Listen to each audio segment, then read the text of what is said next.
fascinating. Many of the key figures in this book and who shaped the history of our country are here with us today. And that tells another story all by itself. And that is something truly unique about Nigeria.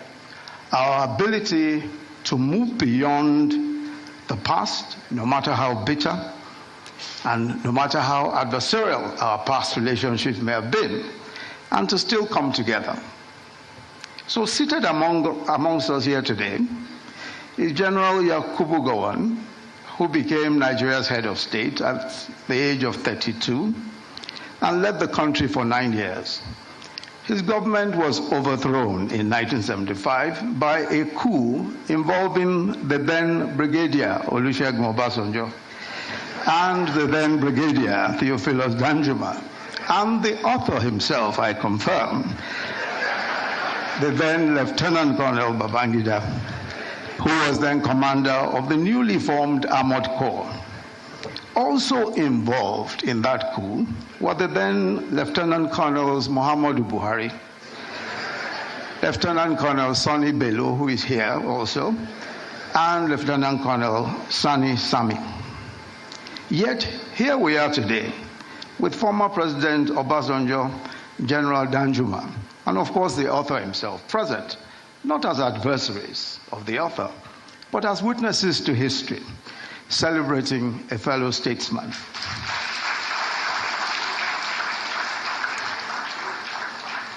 In a striking turn of fate, the author notes that it was President Obasanjo who, after the tragic assassination of General Murtala Mohammed, insisted that a young Lieutenant Colonel Babangida be appointed to the Supreme Military Council, making him its youngest member at the time.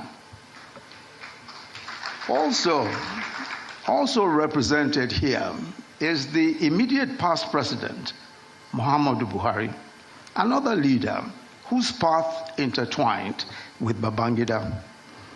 It was former President Babangida who played a key role in the coup that brought President Buhari to power in 1983, and later in another coup that removed him and brought Babangida himself into power.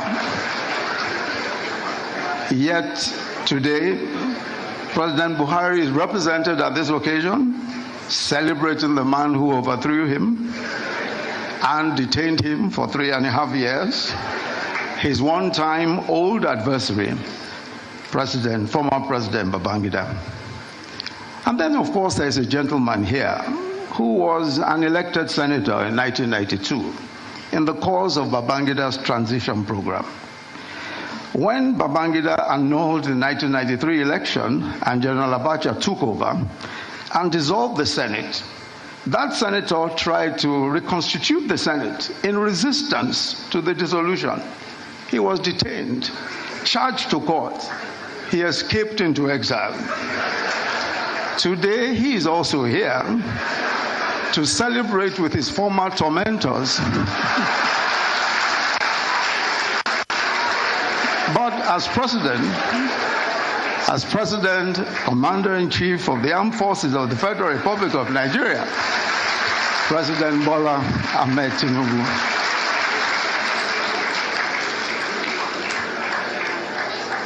The third reason why this 420-page book is important is because it unveils one of the most